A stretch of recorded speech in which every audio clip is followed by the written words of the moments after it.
ओम नमो भगवते वासुदेवाय नमः। प्रिय भक्तजनों, आज सुनेंगे जन्माष्टमी व्रत की कथा। भगवान श्री कृष्ण जी आपकी सभी मनोकामनाओं को पूर्ण करें। जन्माष्टमी का पावन पर्व आते ही हमारे हृदय में एक प्रश्न बार बार उठता है। जब श्री कृष्ण जी का जन्म मथुरा की ठंडी और अंधेरी जेल में हुआ, तो फिर खीरे का जन्म मनाने की परंपरा क्यों है? इसके पीछे कौन सा रहस्य छुपा हुआ है? तो आइए आज इतिहास के पन्ने पलटते हैं और उस क्षण में चलते हैं जब धरती पर अधर्म का अंधकार छाया हुआ था और मथुरा का क्रूर राजा कंस अपनी बहन देवकी और बहनोई वासुदेव के विवाह में अत्यंत प्रसन्न था। सोने चांदी से सजे रथ पर स्वयं उन्हें विदा करते हुए मग्न था। वह नहीं जानता था कि भाग्य उसकी जीवन गाथा बदलने वाला है। अचानक आकाश में एक गूंजती हुई आवाज आई, कंस, जिस बहन के प्रति तू इतना प्रेम दिखा रहा है, उसी की 8वीं संतान तेरी मृत्यु का कारण बनेगी। यह सुनते ही कंस का चेहरा कठोर हृदय से भर गया। प्रेम की जगह भय और क्रोध ने ले ली। उसने तलवार खींची और देवकी को मारने के लिए आगे बढ़ा, पर वासुदेव ने बुद्धिमानी से उसे समझाया कि 8वीं संतान तो अभी बहुत दूर की बात है, शायद वह कन्या भी हो सकती है। कंस ने देवकी को छोड़ने का वचन तो दिया, लेकिन शर्त रखी कि उनकी हर संतान को उसके हवाले करना होगा। वासुदेव के पास पत्नी को बचाने के सिवा कोई विकल्प नहीं था और उन्होंने वचन दे दिया। पर यह वचन उनके जीवन का सबसे बड़ा दुख बनकर रह गया। कंस ने उन्हें महल के सबसे अंधेरे और ठंडे तल घर में जेल में डाल दिया, जहां सूरज की एक किरण तक नहीं आती थी। दीवारें मोटी और ऊंची थी और बाहर कंस के सबसे निर्दयी पहरेदार खड़े रहते थे। यहीं से शुरू होती है भगवान श्री कृष्ण के जन्म की वह अद्भुत और रहस्यमय कथा, जिसे सुनकर आज भी भक्त हृदय भाव विभोर हो जाता है। एक एक करके पहले 6 पुत्र निर्दयता से मारे गए, लेकिन 7वें पुत्र के साथ कुछ ऐसा हुआ जिसका रहस्य आज तक चौंकाता है। 7वें पुत्र का क्या हुआ और 8वें पुत्र के रूप में श्री कृष्ण का जन्म कैसे हुआ, और जन्म के बाद कौन से अद्भुत चमत्कार, राक्षस वध और लीलाएं हुई, जिन्होंने धर्म और अधर्म के बीच इस महागाथा को जन्म दिया। भगवान श्री कृष्ण के जन्म और बाल्यकाल की अद्भुत घटनाओं के साक्षी बने और उनका दिव्य आशीर्वाद प्राप्त करें। इस पावन अवसर पर आपको और आपके परिवार को जन्माष्टमी की हार्दिक शुभकामनाएं। तो प्रेम से बोलिए जय कृष्ण जी भगवान, जय बाल गोपाल। तो इतने बेरहम थे कि उनके दिलों में क्या कोई चीज़ ही नहीं थी। पहला बच्चा हुआ, कितना प्यारा था वो, नन्हे से हाथ, छोटी सी सांसें। देवकी ने उसे अपने सीने से लगाया, बस कुछ पलों का प्यार। फिर वासुदेव को वह बच्चा कंस के पास ले जाना पड़ा और कंस ने निर्दयता से उस मासूम को मार डाला। देवकी का दिल टूट गया, वह दिन रात रोती रहती, हे भगवान, मैंने क्या पाप किया, क्यों मुझे यह सजा दे रहे हो। दूसरा बच्चा, तीसरा, चौथा, 5वां, इस तरह से कंस ने अपनी बहन के सभी पुत्रों को मार दिया था। वह देवकी प्रार्थना करती, हे परमात्मा, अगर तू ही है कहीं तो मेरी सुन, मैं अब और सह नहीं सकती। वासुदेव भी टूट चुके थे। उनके बाल सफ़ेद हो गए थे, चेहरा सूख गया था, पर हर रात वह अपनी पत्नी को सांत्वना देते थे, देवी हिम्मत रखो, भगवान न्याय करता है, वह हमारे साथ इतना अन्याय नहीं होने देगा। भाद्रपद मास की कृष्ण पक्ष की अष्टमी रोहिणी नक्षत्र और मध्य रात्रि का समय था। मथुरा की उस कारागार में जहाँ देवकी और वासुदेव बंदी थे, एक अलौकिक मौनता छाई हुई थी। बाहर बारिश हो रही थी, मानो प्रकृति भी इस पवित्र घड़ी का स्वागत कर रही हो। देवी माता, उनकी पीड़ा का क्या वर्णन करूं। वासुदेव मौन बैठे थे, पर उनकी आंखों से एक अजीब सी चमक थी, जैसे उन्हें आभास हो रहा था कि कुछ अद्भुत होने वाला है। नारद मुनि की भविष्यवाणी उनके कानों में गूंज रही थी, तुम्हारी 8वीं संतान कंस का संहार करेगी। और फिर वह क्षण आया। अचानक कारागार में एक दिव्य प्रकाश फैला। देवी की गर्भ से एक अद्भुत आभा निकली और उस आभा में स्वयं भगवान विष्णु प्रकट हुए। 4 भुजाओं में शंख, चक्र, गदा और पद्म धारण किए थे। मुकुट पर मोर पंख और हंसती हुई आँखों और होठों पर मुस्कान थी, जो सारे संसार का कल्याण करती है। देवकी और वासुदेव दोनों भाव विभोर हो गए। उनकी आँखों से प्रेम और मुक्ति की इच्छा होने लगी थी। भगवान ने मधुर स्वर में कहा, हे देवकी, हे वासुदेव, मैं तुम्हारी 7वीं संतान बालराम के रूप में रोहिणी के गर्भ में स्थानांतरित हो गया था, और अब मैं तुम्हारी 8वीं संतान के रूप में जन्म ले रहा हूँ। इस प्रकार अर्धरात्रि में, जब पूरा संसार गहरी नींद में था, जेल की ठंडी और ऊंची दीवारों के बीच जन्म हुआ उस बालक का, जो आगे चलकर जगत गुरु कहलाया। लेकिन जैसे ही भगवान ने मानव शिशु का रूप लिया, दिव्य प्रकाश लुप्त हो गया और वहाँ केवल एक नवजात शिशु था, जो सामान्य बच्चों की तरह रो रहा था। पर इस रुदन में भी कुछ अलौकिक था, मानो यह स्वर सारे ब्रह्मांड में गूंज रहा था। वासुदेव समझ गए, समय आ गया। उन्होंने शिशु को गोद में उठाया और तभी चमत्कार हुआ।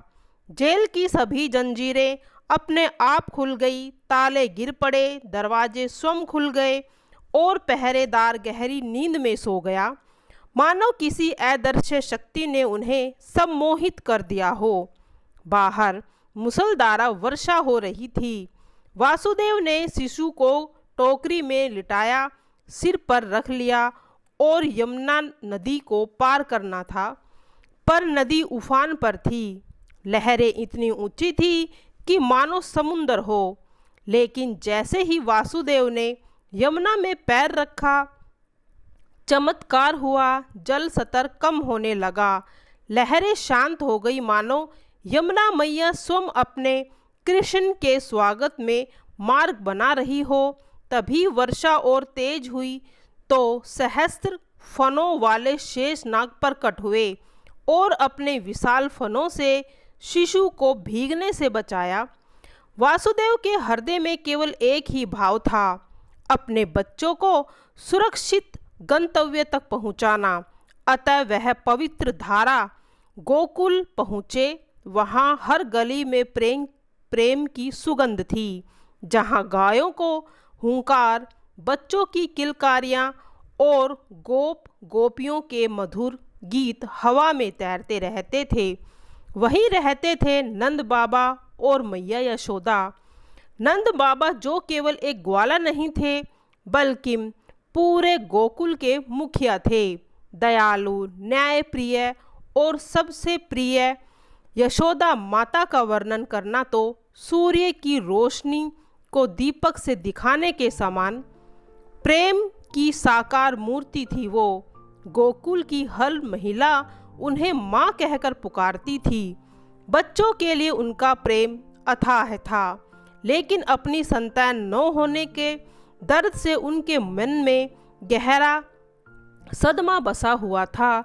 उसी रात जब वासुदेव यमुना पार करके गोकुल पहुंच रहे थे, मैया यशोदा के गर्भ से भी एक कन्या का जन्म हुआ।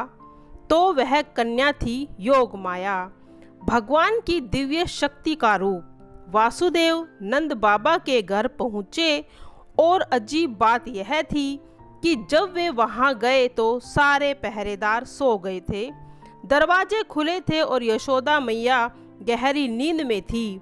उन्होंने अपने कृष्ण को यशोदा के पास सुलाया और उनकी नवजात कन्या को अपने साथ ले आए। जब वासुदेव वापस मथुरा पहुँचे तो फिर वही चमत्कार हुआ।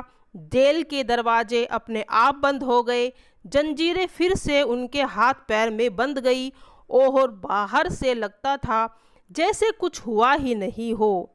सुबह हुई, गोकुल में यशोदा मैया की आंख खुली तो देखकर दंग रह गई।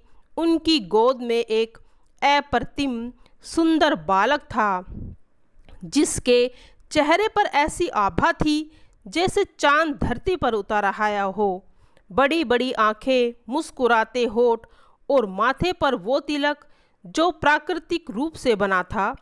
यशोदा की आंखों से खुशी के आंसू थे। वह उस बच्चे को छाती से लगाकर रोने लगी। इतने सालों का इंतजार, इतनी प्रार्थनाएं और आखिरकार उनकी गोद भर गई। नंद बाबा भी जैसे खुशी में पागल हो गए और पूरे गोकुल में जश्न का ऐलान कर दिया। वही मथुरा में जब कंस को पता चला कि देवकी की 8वीं संतान का जन्म हुआ है तो वह बहुत आग बबूला हो गया। वह तुरंत कारागार पहुंचा, आंखों से खून उतर आया, तलवार हाथ में नंगी तलवार लेकर चिल्लाया, कहाँ है वो बच्चा जो मेरी मौत का कारण बनेगा। देवी ने कांपते हुए वह कन्या योग माया कंस को सौंप दी। कंस ने बिना कोई देरी किए उस कन्या को पत्थर पर पटकने की कोशिश की, लेकिन वह कन्या कंस के हाथ से छूटकर आकाश में चली गई और 8 भुजाओं वाली देवी का रूप लेकर बोली, अरे मूर्ख कंस, तेरा काल तो गोकुल में पल रहा है। तुझे मुझे मारने की कोशिश की है, लेकिन जो तेरी मृत्यु का कारण बनेगा वह तो सुरक्षित है। कंस का चेहरा पीला पड़ गया। उसे समझ आ गया था कि उसे धोखा दिया गया है। वह क्रोध में पागल हो गया और अपने सैनिकों को आदेश दिया, जाओ मथुरा के आसपास के इलाकों में जितने भी नवजात बच्चों हो सबको मार डालो। लेकिन गोकुल में तो खुशियों का माहौल था। यशोदा मैया अपने कन्हैया के लोरी सुना रही थी। बच्चा गोद में मुस्कुरा रहा था। उसकी मुस्कान देखकर यशोदा का दिल भर आता। जब कन्हैया भूखा होता तो गाय खुद ही उसके पास आ जाती, जब वह रोता तो बारिश रुक जाती। नंद बाबा अक्सर कहते, यशोदा यह बच्चा कोई साधारण नहीं है, इसमें कुछ तो दिव्यता है। लेकिन यशोदा कहती, सभी माताएं अपने बच्चों को खास समझती है। हमारा कन्हैया भी हमारे लिए भगवान के समान है। पर वह नहीं जानती थी उनका यह कहना कितना सच था। कंस जब अपने सैनिकों से हार गया तो उसने राक्षसों की मदद ली। सबसे पहले उसने पूतना राक्षसा भेजी, जो एक खूबसूरत महिला का रूप लेकर गोकुल पहुंची। उसने अपने सतनों से जहर लगाया हुआ था और योजना बनाई कि दूध पिलाने के बहाने कृष्ण को मार देगी। यशोदा मैया उस समय घर में नहीं थी। पूतना ने मौका देखकर कृष्ण को उठाया और दूध पिलाने लगी। लेकिन कृष्ण ने केवल दूध नहीं पिया, बल्कि उसकी सारी जीवन शक्ति ही खींच ली। पूतना का असली राक्षसी रूप सामने आ गया और वह चिल्लाते चिल्लाते मर गई। उसका शरीर इतना बड़ा था कि कई मील तक फैल गया। गोकुल के सभी लोग डर गए, लेकिन कृष्ण शांति से मुस्कुरा रहा था। यशोदा जब लौटी तो उसे अपने बच्चे को सुरक्षित देखकर राहत की सांस ली। इस घटना के बाद गोकुल के लोगों को यकीन होने लगा था कि श्री कृष्ण यह बच्चा कोई साधारण नहीं है। और जैसे जैसे वह बड़ा हुआ उसकी लीलाएं और चमत्कारी होती गई। यमुना में कालिया नाग का आतंक था। उसके जहर के पानी इतना वैशाला था कि कोई भी जीव उसके पास नहीं जा सकता था। एक दिन खेलते समय गेंद यमुना में गिर गई। सब डर रहे थे, लेकिन कृष्ण ने यह कहा कि मैं ले आऊँगा, और वह यमुना में कूद गया। कालिया नाग ने हमला किया। उसके फन 100 फन थे। आंखों से आग निकल रही थी, लेकिन कृष्ण ने उनके सिर पर नृत्य करना शुरू कर दिया। कालिया की शक्ति क्षीण होने के कारण अंत में उसने हार मान ली और कृष्ण से क्षमा मांगी। कृष्ण ने उसे माफ किया और समुंदर जाने को कहा। इंद्र देवता को अपने बल का बहुत घमंड था। जब गोकुल के लोगों ने उनकी पूजा को छोड़कर गोवर्धन पर्वत की पूजा करनी शुरू की, तो वे नाराज हो गए और भयानक बारिश तूफान भेजा। गोकुल के चारों ओर पानी ही पानी था। लोग डरे हुए थे। तब कृष्ण ने कहा, डरो मत, मैं हूँ। और फिर हुआ वह चमत्कार। कृष्ण भगवान ने अपनी छोटी उंगली पर गोवर्धन पर्वत को उठा लिया। यह 7 दिन तक उसे ऐसा ही थामे रखा। यह देखकर गोकुल के लोगों को पक्का विश्वास हो गया था कि कृष्ण कोई साधारण इंसान नहीं। यशोदा मैया अवाक रह गई। नंद बाबा की आंखों में भक्ति के आंसू थे। इंद्र को अपनी गलती का एहसास हुआ और वह कृष्ण से माफ़ी मांगने लगे। गोकुल में एक घटना और भी घटी जिसने कृष्ण की जिंदगी को मोड़ दे दिया। राधा का आगमन। बरसाना से आई राधा रानी, जिसकी एक झलक ने कृष्ण के हृदय को छू लिया। यमुना के तट पर पहली मुलाकात में उनकी आंखों में एक अजीब सी चमक थी, जैसे 2 आत्माएं एक दूसरे को पहचान गई हो। इतना प्रेम पावन था कि प्रकृति भी उनका गवाह बनती थी। जब दोनों साथ होते तो हवा में प्रेम की सुगंध फैल जाती, फूल अपने आप खिल जाते। जो कृष्ण और बलराम को मथुरा ले जाने के लिए भेजे गए थे, उन्होंने बताया कि कंस ने एक कुश्ती का आयोजन किया है और सभी यादव युवकों को वहां आना है। यह सुनकर यशोदा मैया की दुनिया ही उजड़ गई। वह कृष्ण से लिपट कर रोने लगी। नहीं कन्हैया, मैं तुझे कहीं नहीं जाने दूंगी, तू स्वयं मेरा है। कृष्ण की आंखों में भी आंसू थे। उन्होंने कहा, मैया, मैं आपका हूँ और आपका ही रहूँगा। यह रिश्ता कभी नहीं टूटेगा। राधा को जब यह पता चला तो उनका दिल टूट गया। उन्होंने कहा, तुम जा रहे हो, लेकिन मेरा प्रेम तुम्हारे साथ जाएगा। दूरी केवल शरीर की होती है, आत्मा की नहीं। पूरा गोकुल रो रहा था। गायें उदास थी, पक्षी भी चुप थे, जैसे खुशियों का सूरज डूब गया हो। मथुरा पहुंचकर कृष्ण ने सबसे पहले कंस के भेजे हुए चाणूर और मुष्टिक नामक पहलवानों को हराया। फिर एक झटके में कंस का वध कर दिया। कंस की मृत्यु के साथ वह श्राप टूटा जो देवकी और वासुदेव पर था, और जेल से मुक्त हुए। जब कृष्ण ने अपनी वास्तविक माता देवी के चरण छुए तो देवकी की आंखों में आंसू थे, लेकिन कृष्ण के दिल में अभी भी यशोदा मैया की याद थी। वे अक्सर गोकुल की तरफ देखते और मन ही मन कहते, मैया, आपका कन्हैया आपको कभी नहीं भूलेगा। अब समझ आता है कि क्यों कृष्ण का जन्म जेल में हुआ, लेकिन उन्हें गोकुल का माना जाता था। लेकिन पहचान प्रेम से बनती है। कृष्ण का शरीर मथुरा की जेल में पैदा हुआ, लेकिन उनकी आत्मा गोकुल में पली बढ़ी। यशोदा मैया का दूध, नंद बाबा का आशीर्वाद, गोकुल की मिट्टी और यमुना का पानी, इन सब ने मिलकर कृष्ण को बनाया था। वास्तव में कृष्ण का जेल में जन्म इस बात का प्रतीक है कि भगवान हमेशा कष्ट में आते हैं। जब धरती पर अन्याय बढ़ता है तो वे स्वयं अवतार लेते हैं, लेकिन उनका पालन पोषण प्रेम से होता है।